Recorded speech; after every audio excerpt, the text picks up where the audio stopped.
What is good, YouTube? So, um, today I'm gonna give vocal mixing tips for y'all. And yes, I actually do have it scripted. It's not AI generated. Just keep in mind I don't use that shit. But these are tips that I have when you guys wanna do vocal mixing. And these will be the plugins I use for Waves. Okay, let's get started with number one. I use the SSL EV2 channel. That plugin in particular, with vocals, I always have the EQ to roll off to below to like 80 hertz. I do go over 100 hertz to remove that mud, and then I do like some compression for the subtle control for a 2 to -3 dB gain reduction. I don't use the mic preamp, but in some cases I will, just to add a light saturation for the analog warm. I don't use the gates at all, but you can if you want. Now we're gonna go on to the second plugin I have, and it's actually my favorite. It's a CLA 76. I always use the Blue Weave just for that smooth attack. I always start the attack at noon and then slow it down for more punch, and then the release I always have it fast all the way to the right, which to keep the vocals lively, because I don't want to compress it so much to the point where like, holy shit, the average listener can hear what I just did. Like, they can hear that compression, and you don't want that. Always have it fast, and then always have it kind of slow with the attack. And I always use a Blue Weave. Don't use Black Weave because it's always gonna have way more attack. It has more bite to it. That's pretty much what I'm trying to say. The third plugin I always use is Arvox. It's like I always use it after the CLA 76 for smooth leveling. It really helps bring out the vocals to your face, honestly. It's one of a kind plugin actually. And actually that's like where I use the gate. I don't use it on the SSL plugin. I use it on the Arvox plugin.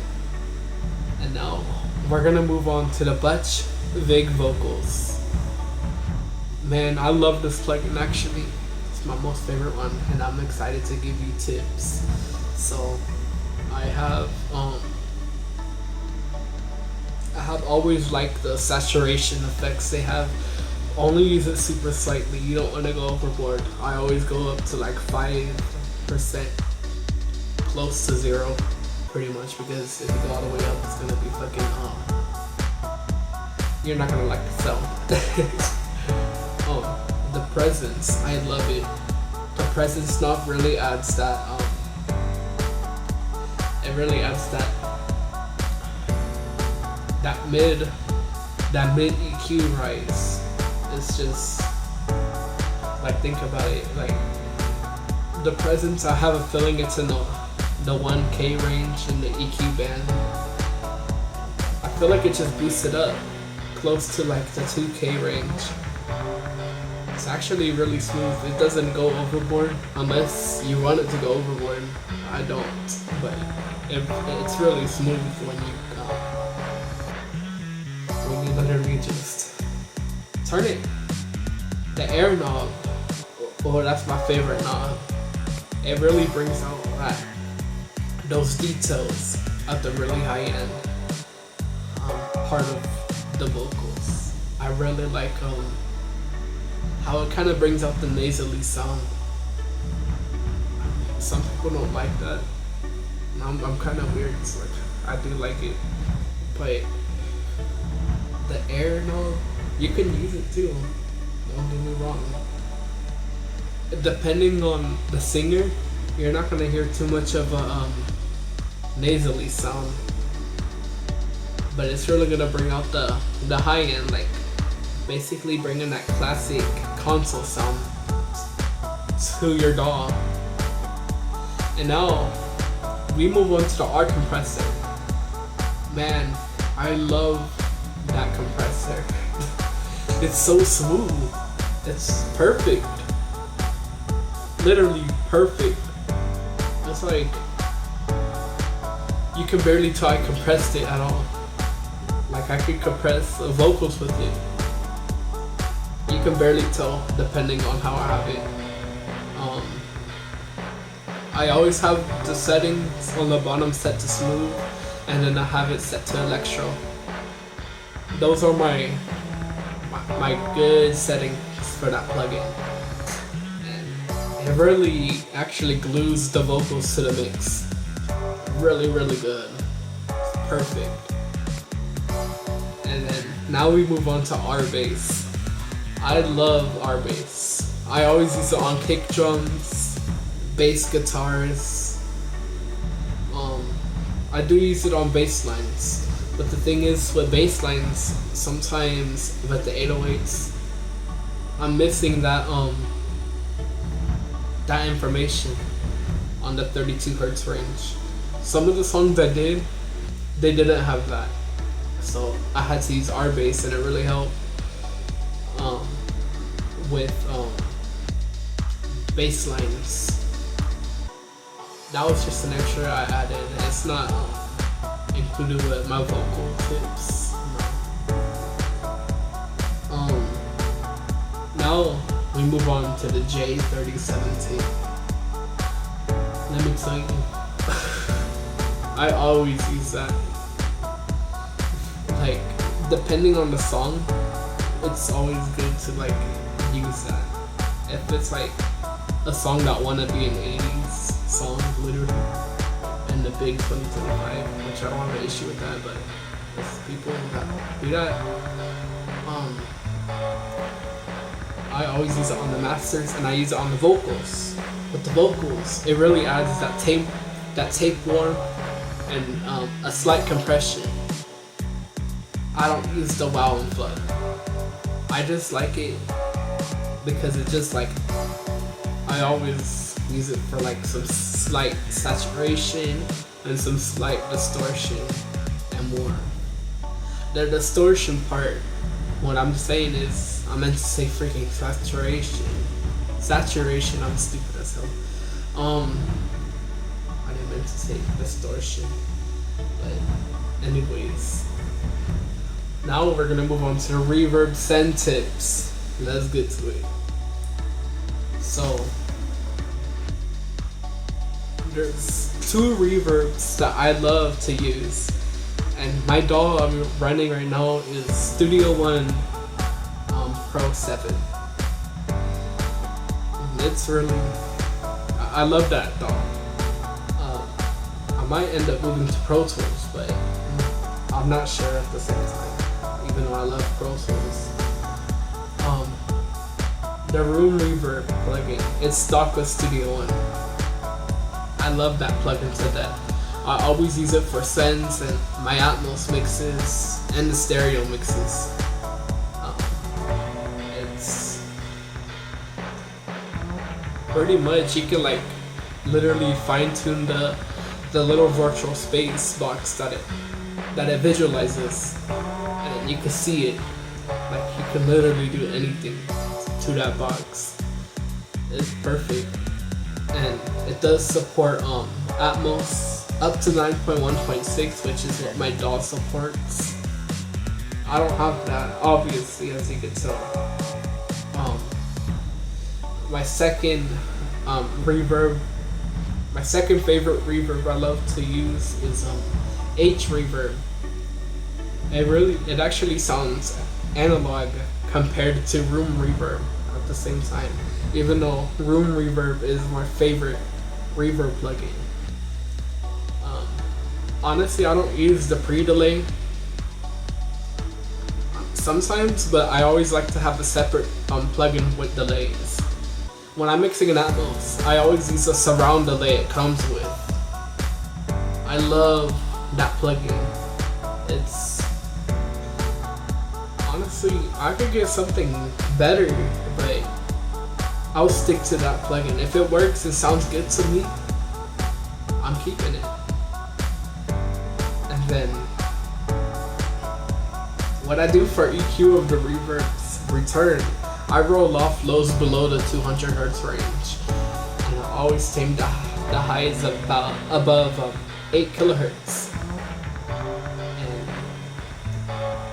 And it works because rolling off the lows below 200 hertz, it helps with mud. You don't want mud in your reverb. That's actually gonna ruin the glue in the mix. So with the mastering, I always go with the L1 limiter, or in most cases the L1 limiter ultra maximizer. I love both of them. Pretty much they're almost the same thing, but they're kind of different from each other. I limit the mixes to like -6, but I don't go overboard with the limiter because I don't want to see that that it's compressive.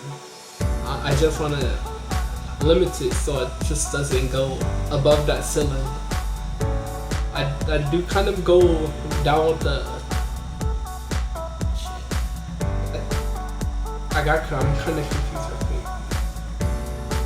I know the limiter, but I forgot the freaking name. I'm gonna look at it again. I think it's called the out ceiling threshold. Let me see this. No, I need. Hold on. I'm so freaking stupid. It's the threshold. I go above the -6. I go up to it's pretty much -4. So it still has that so it still kind of like makes it. I'm not intentionally trying to make the mix louder, but it kind of boosts the loudness. To me, it helps the dynamic range. The mastering EQ, I use the Focusrite Red EQ. That EQ, I love it a lot. I'm gonna show you. Hold on. I have the Red plugin suite. So this is the EQ I always use it when mastering. So with this EQ, I always go with the high shelf to literally 15 kilohertz, and I boost the frequency just a little bit. I love having that. With the high mid, I go around to kind of remove the harshness in the mix. I go to like 5 kilohertz, and then I go towards -4, and then that little knob with the peaks, I go towards where it looks like a square, but I go halfway, not so far where it's gonna affect the mids, but I just want it enough to like kind of help with the low mid a little bit, because sometimes that can be shouty and that can be harsh. With the low mid, I go at 80 hertz, and I decrease it down to -4, directly to -4, and then with that peak, I turn it to the left. No, to the right. I turn it to the right. And pretty much what that does, that's basically like if kick drums are attacking your mix, which hopefully it shouldn't, because if it is, you probably don't know what the hell you're doing. I'm not trying to be controversial. I'm just saying. That could help a lot, just in case you guys need that. Sometimes I do go a Pro EQ from PreSonus. That's stock with Studio One. That's my favorite EQ.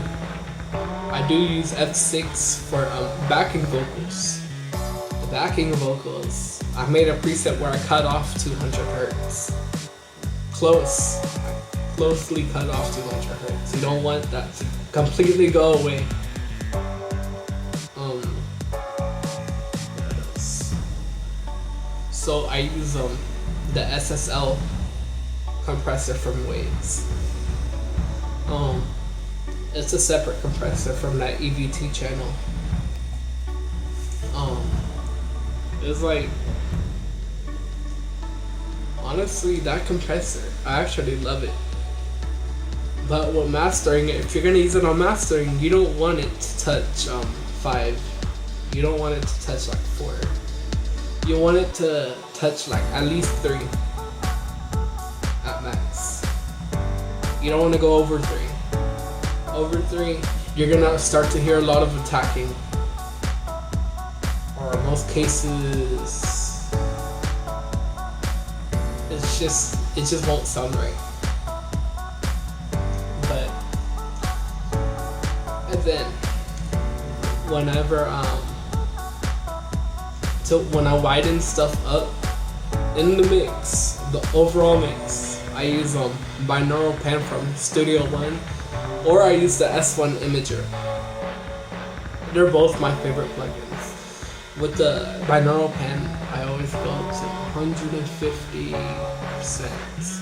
And then the S1 Imager, I always go up a quarter, like,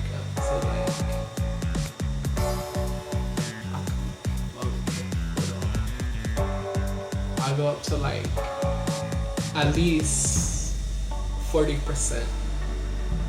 That's my max. I would do is like 50%. But if you have, let's just say, for instance, if you just want it to be really wide, but you put it up literally to the max, let me tell you, it's not gonna sound good, buddy. No, it's not. It's gonna sound hollow, loud, like louder than how it was supposed to be. And it's just gonna sound hollow. It's gonna sound ugly. But those are my tips. Those are my tips and my favorite plugins I always use. So hopefully you guys like this video, and please consider subscribing and liking, and feel free to comment. I have to go. Peace.